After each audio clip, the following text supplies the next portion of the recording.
That sharp drop into the mid-80s exposed a rotation inside of Bitcoin. And most people missed it because the tape looked chaotic. And these days have been uncertain in general, so this price drop was not welcomed. Bitcoin sold off fast, alts followed, and timelines lit up with panic. But here's the real question. Did the market actually break, or did leverage finally get punished the way it always does when positioning gets one-sided? So in today's video, I'm going to walk you through what actually moved price today, the two zones that define sentiment from here, and the policy headlines that can flip the mood so quickly.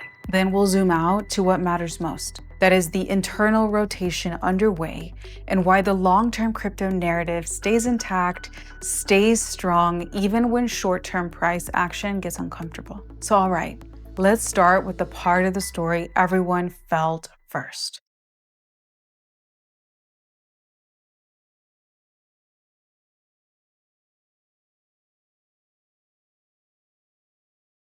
You've probably noticed how markets can drift lower calmly, then suddenly accelerate. That's liquidations doing what they always do. They turn a pullback into a forced move. Bitcoin traded through the mid-85,000 range, triggering widespread liquidations across crypto. Forced closures reportedly reached hundreds of millions of dollars in a single day, as long positions were rapidly unwound. And here's the mechanism. Traders use borrowed capital to go long. When price drops far enough, exchanges automatically close those positions to protect the loan. Those closures become immediate sell orders. That selling then pushes price lower, which triggers more closures, and the feedback loop builds quickly. Now layer in the headline that hit confidence at the worst possible moment. U.S. crypto market structure legislation was pushed out. The Senate timeline slipped, with a markup now expected in early 2026. Quick translation: market structure is the rulebook for how crypto operates in the U.S. Who regulates what? How exchanges, brokers, and custodians are expected to function. When that timeline moves, it weakens the narrative that regulatory clarity is imminent. Markets price stories faster than spreadsheets. This also happened during the final legislative stretch of this year, 2025. It's a compressed calendar. Committees ran out of time. The Senate Banking Committee didn't mark it up, and the Agricultural Committee hasn't scheduled its session yet. So the read is clean. A leverage-heavy market absorbed a confidence shock, and forced selling amplified the move. Now let's simplify the framework. When price action turns aggressive, the job is to reduce complexity, anchor to a few zones, watch behavior, let the market tell you what matters. Zone A is $85,000 to $86,000, the immediate area we just moved through. Zone B is $80,000 to $82,000, a deeper demand pocket where higher conviction buyers have historically stepped in. These are decision areas. Sentiment shifts when price reaccepts above a zone or fails and moves towards the next one. Levels matter more when paired with behavior. So here's one on-chain lens worth watching. aSOPR, or aSOPR, adjusted spend output profit ratio is what it means. And it measures whether coins moving on-chain are being spent at a profit or a loss. When it drops below 1, more coins are being sold at a loss. That often shows up during shakeouts, when weaker hands exit and supply transfers to higher conviction holders. Here's the practical read. If price trades deeper into zone B while aSOPR stays below 1, that's when I start watching for stabilization. Forced selling tends to burn hot, then cool. Reflex moves often follow once that pressure fades.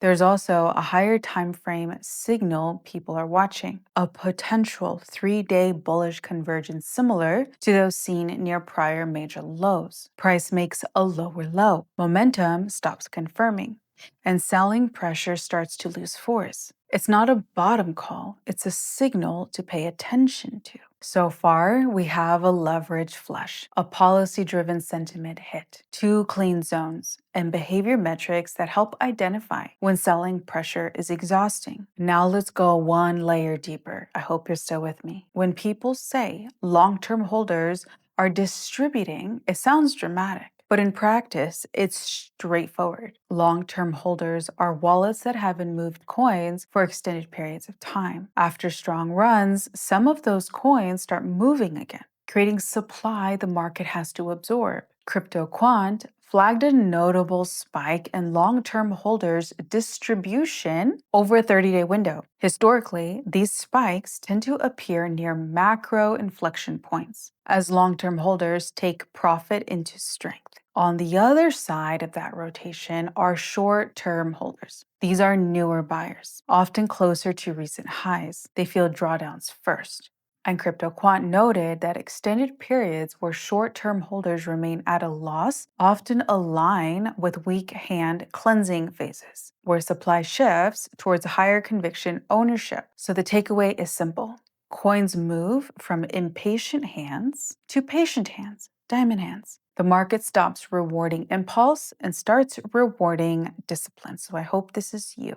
That's normal cycle behavior. The real question is who is absorbing the supply now and what kind of market structure forms as the buyer base becomes more institutional and access improves. This brings us to macro and liquidity. One clean window into the macro backdrop is the labor market. Kobesi highlighted that the U.S. added 64,000 jobs in November, above expectations, while the employment rate rose to 4.6%, the highest since September of 2021. That combination feeds the narrative of a cooling labor market, which influences, of course, rate expectations, Treasury yields, and broader financial conditions. Crypto trades heavily on psychology, and macro data shapes that psychology. On liquidity specifically, Kobesi also pointed to a sharp weekly drop in the Treasury General Account, which is essentially the US's government primary cash account at the Fed. A declining TGA releases cash into the financial system and tends to support liquidity conditions. They cited roughly a $78 billion weekly decline, alongside Fed Reserve management flows. And at the same time, risk appetite in equities remain elevated. Asset managers' net long positioning in S&P 500 futures is near record highs, and the index continues to post all-time highs. That creates a tension point. Stocks feel comfortable, crypto feels stressed, and that gap doesn't persist forever. It can close with crypto catching up if liquidity stays supportive, or with equities cooling if positioning becomes too crowded. There's also a widely shared comparison between Bitcoin and global liquidity measures, suggesting Bitcoin looks stretched to the downside relative to liquidity trends seen near prior cycle lows. Treat that as context, not as a trigger.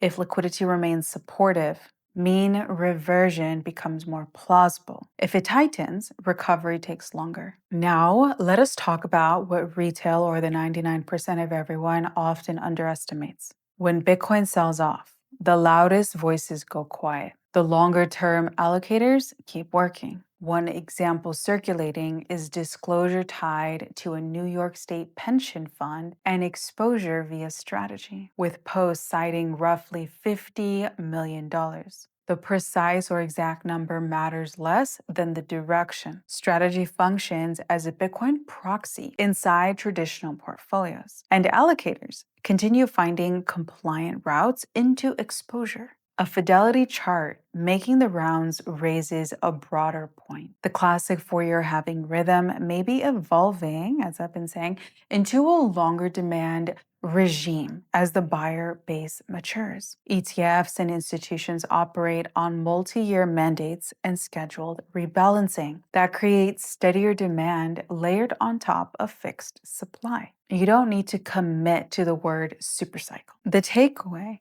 is that the market rhythm can change as participation professionalizes. One more signal of that shift came via reporting that Nasdaq plans to file with the SEC for 23-hour weekday trading. Can you imagine? Trying to keep up with Web3.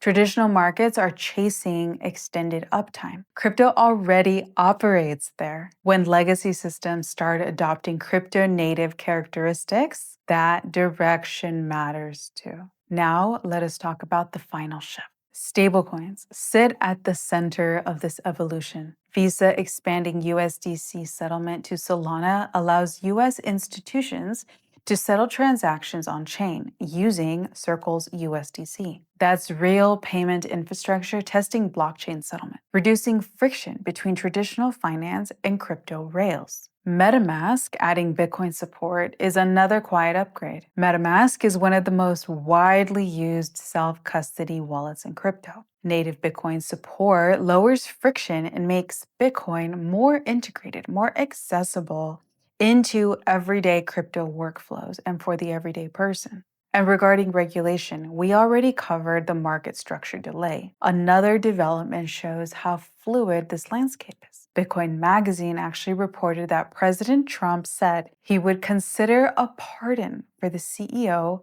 of Samurai, a privacy-focused Bitcoin wallet tied to ongoing legal disputes. You don't need to take a political stance. The signal, though, is that debates around privacy, enforcement, and acceptable design are happening publicly now and in real time. That influences policy direction and builder behavior. Put it together, and price action can look messy, while the underlying architecture keeps improving. And that's so important to realize, and this is why I bring it to you. So here's the framework I want you to carry forward. Today was a leverage flush. Forced selling accelerated a move that started as a normal pullback. The delay of a US market structure legislation into early 2026 added a sentiment hit at the wrong moment. From here, let's keep it simple. Watch two zones, $85,000 to $86,000 for near-term acceptance, and $80,000 to $82,000 for deeper demand. Pair levels with behavior, especially aSOPR, aSOPR, to gauge when forced selling cools. And zoom out. Access keeps improving. Settlement, wallets, and institutional pathways continue to mature even during drawdowns. So what does that tell you of the future? So if today's video helped you stay clear-headed, like the video, subscribe if you haven't already, and make sure you turn on your notification bell. As cheesy as I feel telling you every single time, but it matters and it's important and it helps YouTube share my content, and it definitely helps keep me encouraged. I love you guys so much. Stay sharp, stay patient. Happy holidays, by the way, and I'll catch you guys here tomorrow.